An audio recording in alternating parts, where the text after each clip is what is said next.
Welcome to The Cynical Developer, the podcast that helps you to improve your development knowledge and career through explaining the latest and greatest in development technology and providing you with what you need to succeed as a developer. We've recently launched our Patreon page, which can be found at cynicaldeveloper.com/Patreon. If you aren't familiar with Patreon, it's an easy way for those who are interested in this show to help out by simply pledging a small amount each month in sponsorship. Now that could be as little as $5 a month, which is about £3.80, or as much as you like. You will enable us to dedicate more time creating more content to help you, including videos, more blog posts, and even more shows. So if you can, head over to cynicaldeveloper.com/Patreon and get involved. In this episode, we start our extended dive into AI with Ed Yau. This is part 1 of 3. Ed works as a solution architect at cloudThing on behalf of a number of clients. Having spent over 15 years in software development, building different styles of enterprise IT systems, he is really excited about the potential for machine learning, cognitive, and bot technologies, which look to deliver more intelligent user experience, or UX, for applications. This is considering UX in its fullest sense as a full-stack discipline. In an area that's flooded with hype, Ed is here today to explain what developers need to know to get started with AI and what is happening in the evolving world of bot technologies. Ed was last on the show back on episode 44, where we talked about bots and AI and stuff like that, and how they were taking over the tech space. And that was just over a year ago as of the recording of this. So he's back today to give us more of an insight and a bit of an update on the current state of affairs in the world of AI. So welcome back to The Cynical Developer, Ed. Thanks, James. Glad to be back. Yeah, it's good to have you back. And as we all know, things in this industry do change very, very quickly. So probably what we talked about last year is probably very, very stale and very out of date by now. Yeah, that's an understatement, really. I mean, this space, I think, is one of the ones in IT that is moving faster than anything else right now. Yeah, it's definitely the cool kid on the block up there with blockchain technology. I think if we can get blockchain technology with ML and AI and bots in, that will be sorted. Yeah, I think there's a few companies who've got that same idea, but I suppose the problem is if you put together all these buzzwords, none of which are truly feasible to put together, then it's hard to predict what you end up with at the end. But if you work in Silicon Valley, I suppose it's all about raising money, coming up with the idea, living the dream for a bit, and then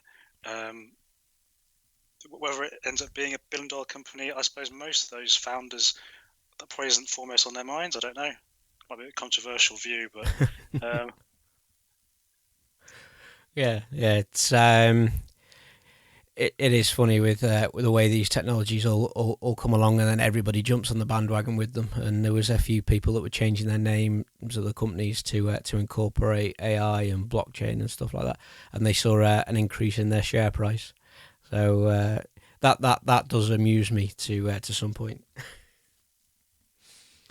So, apart from it being a buzzword, what is artificial intelligence? Well, I think what I would say is what the public think artificial intelligence, AI, is not really what it is to people who are trying to work in the field. So artificial intelligence was a phrase coined by actually an IBM employee called John McCarthy in 1955, actually, to describe a field where they were building computers that could mimic human cognition. So if you sort of fast forwards and you think about what people think of AI, it's thinking about Kit in Knight Rider in the 80s, Hal in 2000, Space Odyssey, Holly from Red Dwarf, British comedy series from the 90s, or more recently the replicants from the Blade Runner. So that's what people think AI is. So there's a certain, in my view, romanticism of this, because we almost naturally personify AIs to be like us, to be sentiment, to have feelings. But actually, even though it's not everyday news, the big AI program in existence is something called the Human Brain Project, which is a €1 billion project funded by the EU over 10 years. And one of the strands in it, they're specifically studying something they're calling neuromorphic computing. So basically computers inspired by our brains.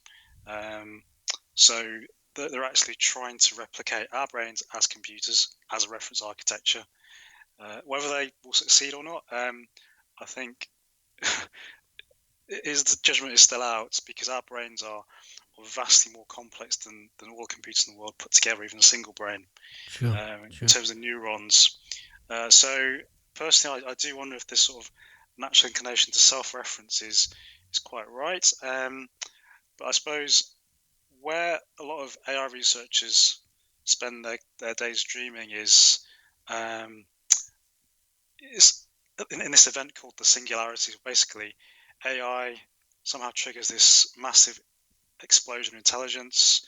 You get this thing called a fourth industrial revolution, and AI becomes sentient. So it surpasses us as its human masters, and it sort of becomes Skynet and all those sort of post-apocalyptic type movies that you see.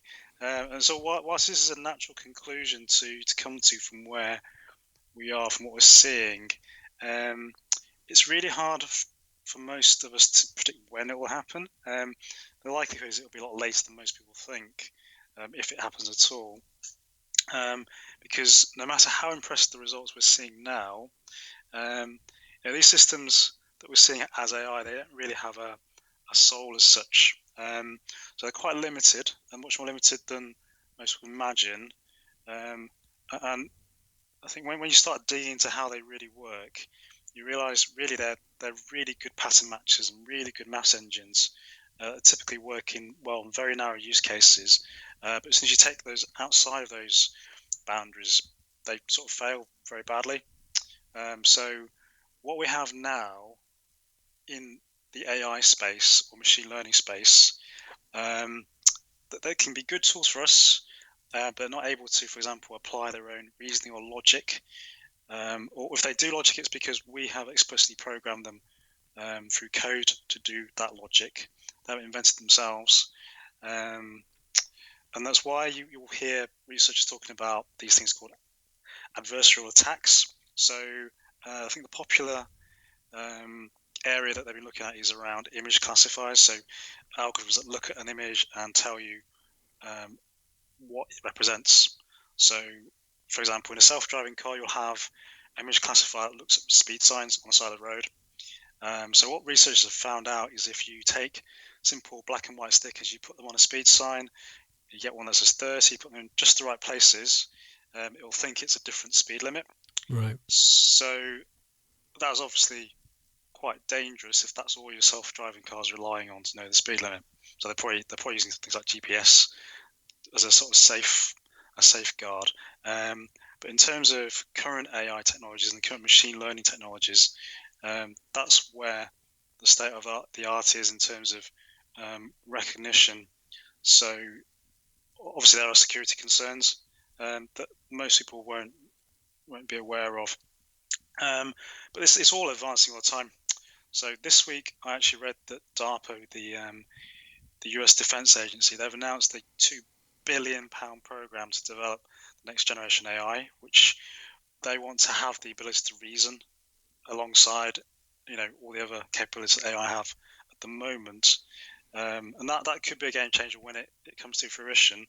But £2 billion in the US defense budget is actually not, sounds a lot of money, but it's probably like a tenth of what they're spending on tanks.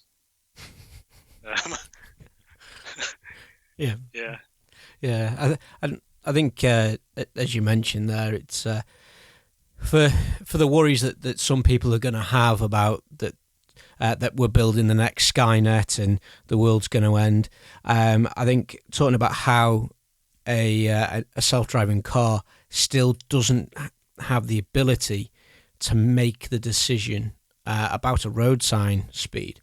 If it's slightly disfigured in some way, they don't have that cognitive ability, because I suppose the amount of data that we process in our own brains when we look at a sign like that is immense, because you've got a huge sample of what's going on and interpretations of it, whereas these machine learning and AI implementations, no matter how big your data set is, it's still very, very limited.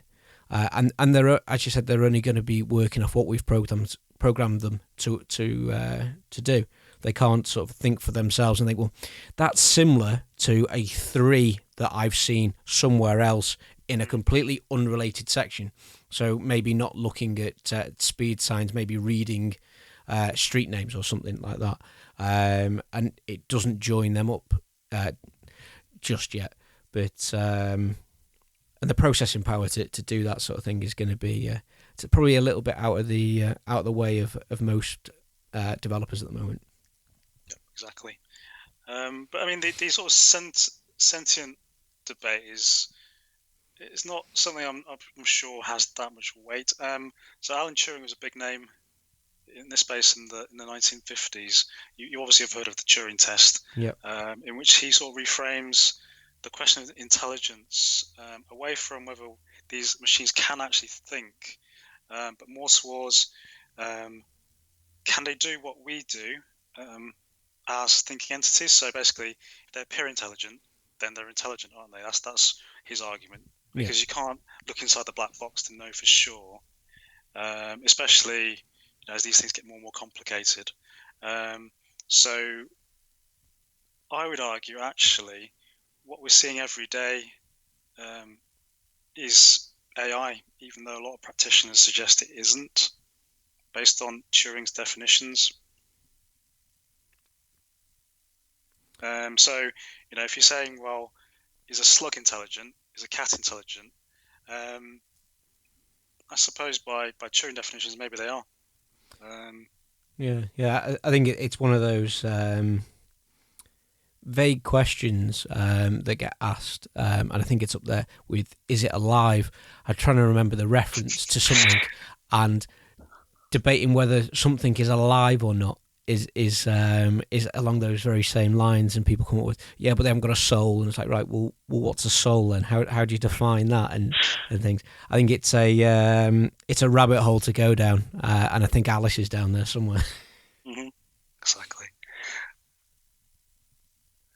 So you mentioned in there neuromorphic computing. Is that neural networking? In the basic sense, yes, because our brains are effectively billions of neurons connected by electrical signals. So that's what they're exploring. It's the obvious place to go. I haven't looked deep enough into the research to know exactly where they're going with it. So, in a couple of points there, both yourself and I referred to two terms, which was AI, or artificial intelligence, and ML, or machine learning. They seem to be, what's the word I'm looking for, used interchangeably by people. Are they the same thing? Are they different? What if they are different? What is the difference? Well, I think for most people's purposes, they can be considered interchangeable, because if we're considering that AI is anything that exhibits intelligent behavior, machine learning is considered to be one of some methods that can create something that does this. So if you're an AI researcher coming from academia, you will be very interested in nuance, and you'll argue the nuances. In my view, it can be collapsed up a bit for everyday use. So I guess the difficulty is that AI does create all these connotations from sci-fi that I've previously mentioned, whereas you use a term like machine learning, then you actually strip away a lot of that. But if you sort of look at what the big cloud vendors are doing, they've basically badged up machine learning as AI. So I don't see a problem with us doing the same. If we have, as we said, lowered the bar slightly on what AI is based on what we're interpreting Turing to have said. Sure. Yeah, I think that's sort of where I've come from it as well when I've thought about this question before, is the fact that in my head AI would be something that has that maybe sentient ability. And machine learning is, I want to know something extrapolated from all this data that you've got somewhere. Just tell me an answer from it. AI is sort of like the computer in Star Trek, and I guess, which isn't a million miles away from the devices like Alexa and the Google Home and all that sort of thing that's and Cortana and that we've got now. But if these things are going to sort of move towards that sentient place, and we were warned about robots taking over by was it Asimov, and he set out some rules around it. Should we be scared of AI? I think the problem is all our views about AI have come from sci-fi, so it's hard, I guess, to know how much trust to put into that. There are different views. So you've got people like Elon Musk and the late Stephen Hawking, who are famous figures who've come out against what they perceive as the current AI arms race. But then there's loads of other people saying, well, if you don't have AI, you're not going to have this magical fourth industrial revolution that's going to make us all much more prosperous and have more leisure time. So in my research before I came on, I did a little bit of looking behind the scenes here to look at some of the facts that we can pick out. So it's obvious that there are some issues with society's acceptance of AI. There's a perception that it would put us all out of work. Most of the facts point the other way, actually. So a report from PwC in July have suggested that AI will create at least as many jobs as it removes. It's just that they'll be in different areas. So, for example, they expect the number of people employed in areas such as manufacturing or transport. Those areas will drop just because those are seen to be easy to automate. But the number of people employed in areas such as healthcare or social care are likely to go up because those are areas where machines will always find it quite hard to do our jobs. So ultimately they're still guesstimating. But if you sort of look back through history, I think it gives us enough confirmation to back up this view. I think personally it's a more profound question than if we should be scared of AI. It's a more profound question than just looking at the job trends. But over the last 200,000 years, Homo sapiens have been the dominant species on this planet, and that's really because we're very, very adaptable. So if you think back 10 years ago, what you were doing 10 years ago, your job was different, your life was different. Every aspect of your life has changed since then. But we're still here, everything's still good. So change shouldn't phase us as a species. But in general, what most economists accept is that technology is creating more jobs than it's removed. And this has been evidenced by the expansion of the world economies the last 3 industrial revolutions we've had so far. So, 18th, 19th century was when Europe and America discovered the steam engine. So that essentially helped to transform rural societies into urbanized societies. Easier transport materials, easier transport people to work, so they could work further away from where they lived, and that created more jobs. The second industrial revolution was between 1870 and perhaps the First World War, 1914. So that was when basically electricity sort of arrived on the scene in a big way. That allowed us to do mass production in factories, again creating more jobs. And the third one is pinpointed by academics as being the digital revolution in the 1980s. So basically invented the internet, making computers that were affordable, that didn't take up entire buildings in university facilities, to actually make us a lot more productive and working with information. So each one of those big bursts of technology has come with creation of more jobs and expanding world economies. So the most comprehensive study I could find in the public domain, which looked at the effects of industrialization, was done by Deloitte in 2015, and they basically looked at 140 years of census data from the UK.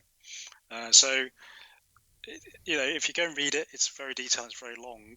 But if you summarize it, effectively they said you can map out a direct correlation between the increased use of technology and the increased number of jobs. Because when a machine replaces a human, in time this leads to faster growth. And in theory, this is explained by the nature of jobs that are being replaced. So machines replace manufacturing jobs that are high repetitive, and in return, they've created service sector jobs that require collaboration, creativity, and cognitive intelligence, which better suit humans. But because they've made manufacturing goods cheaper, for example, the real price of cars is halved in the last 25 years, it's able to create more money in the system, which increases demand for middle-class jobs, such as professional services, that in turn pay better. So if you follow the argument down, it all seems to point to technology making life better for us. So certainly in the medium term, my view is that AI will follow the same trends. And you've got obviously academics who argue the other way, as of any sort of slightly controversial subject. So, because even if we can create these incredible machines that do perform better than humans in certain tasks, right now they are very, very narrow. So if you take like a chess playing AI, it'll be amazing at chess. It'll be anyone at chess. But you try and make it drive a train, and it won't have any idea what to do. Sure. Equally, a train playing AI driving AI, will not be any good at playing chess. So, I don't see a world where these AIs will be let loose without some oversight. For instance, you've got very modern metro systems like the Dubai Metro. You've got the metro in Tokyo. They all have fully automated trains.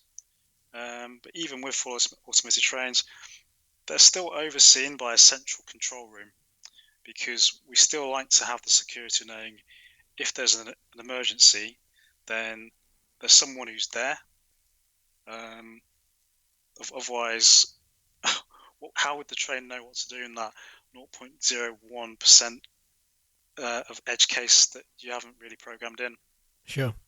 And as developers, we all know that the edge cases are the ones that get you, because they never happen. It's an edge case, and as soon as you release anything into live, that edge case happens. So yeah. Yep, I know. I've lost track of the conversations I've had with testers where I've argued, well, that's an edge case that will never happen. Yeah. And I think as these revolutions have come in our progress as a species, there's been more and more move away from manual jobs to more thought process driven jobs. So the likes of programmers and developers and stuff like that. And I guess for the vast majority, that's where those sort of jobs are going to come in, where we've got to use our brains, because as you said, we got AI that can play chess, and it's damn good at that, and it's got a lot of data about how to do that, but it can't drive a train, and the train AI's probably got loads of information about how to drive the train, but there's no way that it can be developed, at least with our current understandings and current technologies, to do all of those things. You'd end up with having to build some sort of plug-in system, and it would be a bit like the Matrix, I guess, where they'd be like, right, my rather than in the person, it'd be my AI now wants to learn ninjutsu, and it wants to learn about South African cooking or something like that. Some really unrelated things, but you would build it as a plug-in and stick it in there. And then it becomes like Firefox and Chrome now, and becomes bloatware, and it doesn't work very well. Exactly. So that's to me, that's not really on the horizon. Even these third generation AIs that DARPA are building, they'll still really only do one thing well. So it might just if you've got a tank driving AI, well, maybe it won't just rely on data. Maybe it'll have some sort of reasoning as to whether it's friend or foe in front of it. But again, it's not going to transfer its skills over to do something else. No, not at all. So we touched there on a couple of points about what AI and machine learning are or is, from a point of view of the general public and what they understand it to be. But from a techie, from a developer's point of view, what should we understand AI to actually be? So my view of it is that it's simply a different way of engineering a software system. It's still all software, and it relies on using a lot of data, some very, very clever maths, stats, and woven in with some code to make automated decisions based on patterns it can find from data. So the only distinction between AI software systems and other types of system is that your AI systems haven't necessarily been explicitly programmed through your code. So you might have some logic that is learned through looking through how other people behave, for example. So your classic supervised machine learning relies on pre-labeled data with features, and this data gets fed into a model that your algorithm trains on, and that model is able to learn inferences based on the data it's seen. So obviously it's a lot more complicated than that, and there are lots of things that can go wrong when you try and build these models. But that's the sort of simple case.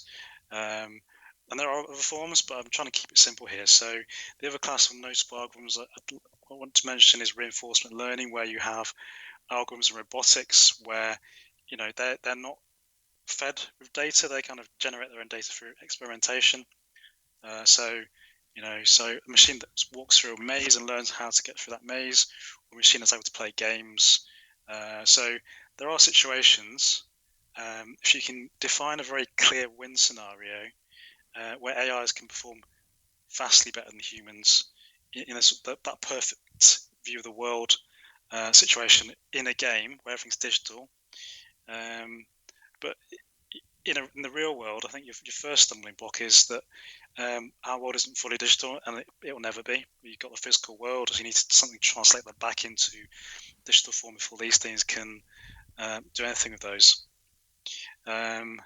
So I think AI helps us solve particular problems that we can't write code for.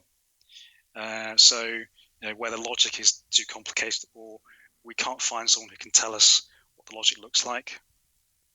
So in those sorts of situations, you would want to write something using a machine learning technique.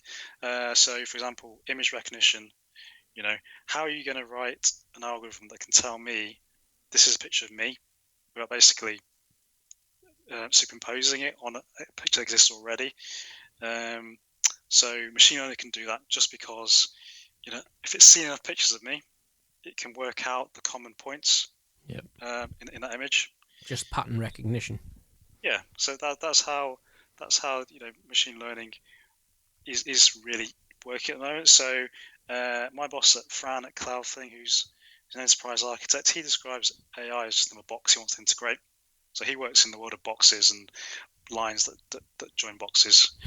So if you sort of reduce things down to that problem space, all you've really got to do is understand what the box can do for you and how to join that box to another box. You can solve many business problems that way, definitely.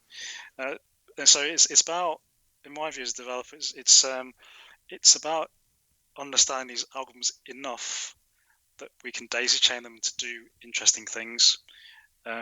So yeah, at the sort of basic level, you go, well, you've got an algorithm that can recognize a picture of you, but not what you do with that.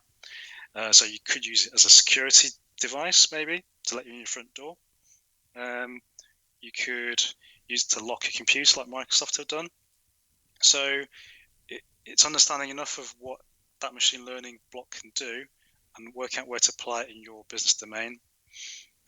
So AI is another tool in your toolbox that lets you unlock another problem, because we're in the business of solving problems, aren't we, here? Yeah. So whilst we understand that, so the sort of next level down is, well, what can the block do, and really, basically speaking, at the sort of functional or subroutine level, you're really thinking about 5 types of black box. And inside those black box, there'll be loads of variations that your data scientist friends will spend months telling you about. But it's a sort of problem solver level. You've got 5 basic black boxes. So the first one is this thing A, B, or C? So that's your classic classifier. So when I talked about that, self-driving cars, they've got classifiers that will look at the world and pick out points, pick out things in the image. So things like speed signs, things like pedestrians, things like other cars, they'll pick those out and put them through classifiers to recognize what they are. So the second one is anomaly detection. So given 1 million data points, I give you one more. This algorithm basically says, is this data point weird? Does it fit the pattern of all the others I've seen?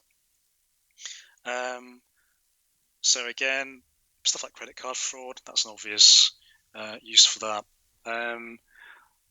Third one is how much or how many. So this is predicting numbers. So it's good for things like predicting sales demand. Given patterns, it can pick out, if it's rainy next week, what's going to sell next week based on all the inventory of 2,000 items. Again, still quite a simple building block when you think about it, but I bet you that's used. But Amazon must use that lots. Fourth one is clustering. So working out, with all this data, how is it organized? So if for one data point, what are the related data points to it? If you put them all on the graph, what naturally clusters together? So people at Amazon will use this to cluster us as different types of people, different types of shopper. So, if me and James are off going buying books on databases, then it will naturally cluster together and recommend us similar books because it thinks we're similar in the way we work.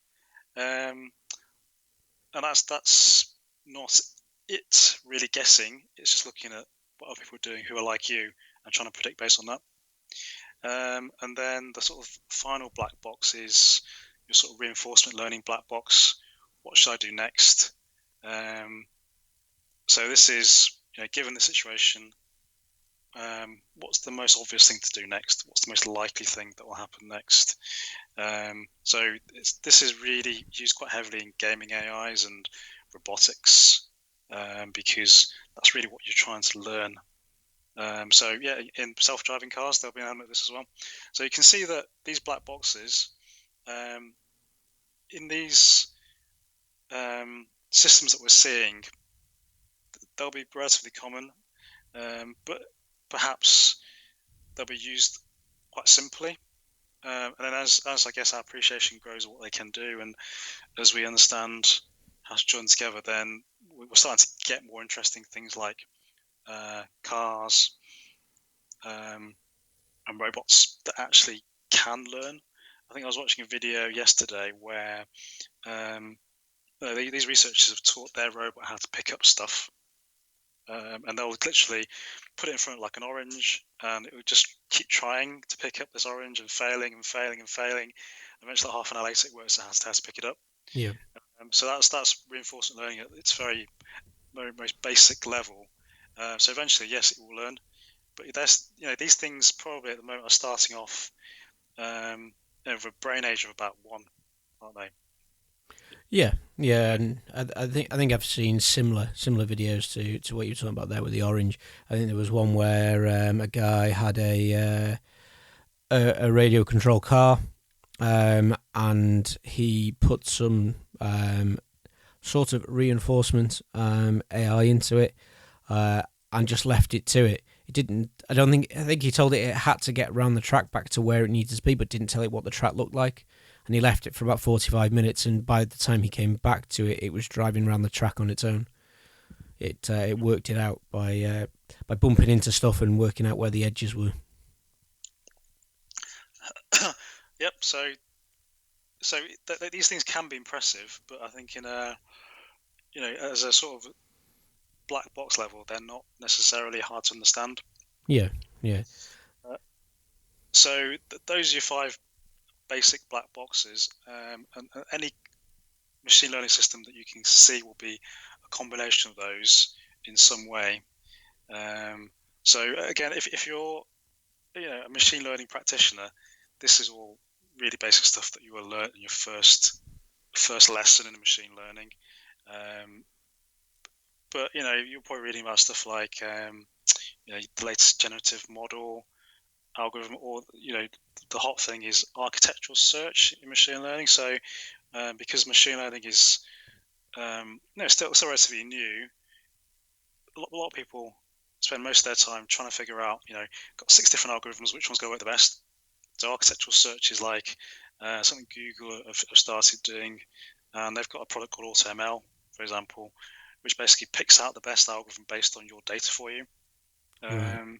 So again, but that's effectively just in the machine learning space, isn't it? Yeah. You've got some AI that tells you which AI is the best AI to use for your AI project. I know. So it's I know it ducks all the way down, isn't it? It keeps going forever. Yeah. But I think where we are today, I'm guessing some of you guys are beginners, some of you guys have done a bit more. I think when you're starting to learn, it's about finding the right hooks and about finding what to Google on to actually learn a bit more. So that's what I'm trying to do today. Yeah. And I think given those 5 classifications, it actually simplifies it a little bit, because some of the examples you gave, we've probably been doing some of these things for a long time, but it was never called AI before. And the Amazon one is the prime example there, where you would go to an e-commerce platform and it would give you suggested purchases, which are they're probably based on buying trends now, whereas before they would be based on the fact that you bought a book on C#. So here's another book. It's about programming, and this one's Java. So it meets most of the criteria. So you'd probably be interested in this. And at the very basic level, that is some sort of I think it was it classifier. It met a few of the criteria, and went, that's, I don't know, 85% close to what the other products are that you bought. So yes, we'll show you that one. So I think Netflix still does that, doesn't it? It does give you a sort of similarity score to what you've been watching in the past. Yeah, and I think that's how Amazon Prime works, because my Amazon Prime was quite good at telling me what shows and what movies and that I should go and watch. And then these 2 little squawking things came along and made me have to do some adulting. And we bought them, the Fire Kindles, the ones with the big foam outers on, so that they can throw them at the wall and they'd be okay. Although they did manage to smash one of them. And they're watching things like Paw Patrol and PJ Masks and Peppa Pig and all that sort of really, really enthralling TV. And it's ruined my Prime. When I go in, you might be watching Jack Reacher, and it come up, well, based on your other viewing habits, we think you might want to watch Pingu. It's like, yeah, great. Thanks for that, Amazon. So I think that's using a similar thing there, and it's not differentiating that there's somebody else that's watching that account, not just me. I suppose it's finding it hard to find similar matches now. Yeah. Because if all you're doing is buying .NET books, then fine. You can find other .NET developers that you can sort of pair you with. Yeah. I don't want to hate on Amazon too much, because I do spend a lot of money with them. So I do use them all the time. But I remember buying the first generation Kindle, And they'd never sent me any offers or anything about Kindles at all. I bought off my own back. Within, I'd say, a couple of days of it actually arriving, I started getting emails from Amazon saying, we think you might want to buy a Kindle. And he's like, well, really? That's a bit late, isn't it? Yeah, it's like, well done there. You've got me. How did you know? But it's come a long way since then. But I think, as we already said, it's got a long way to go. So that's it for this week. Make sure that you tune in next week to find out more about AI with Ed Yau as we continue our journey. But for now, thanks for listening to The Cynical Developer. I'm James Stoddart, and you've been listening to Ed Yau talking about AI. If you have any questions about this or any other episode, then drop us an email, a tweet, or leave a comment on the website where you can find all the resource links, show notes for each episode. And if you enjoy this episode, please leave a review on your favourite podcast platform, iTunes, Stitcher, whatever it is, and help The Cynical Developer to reach more developers around the globe.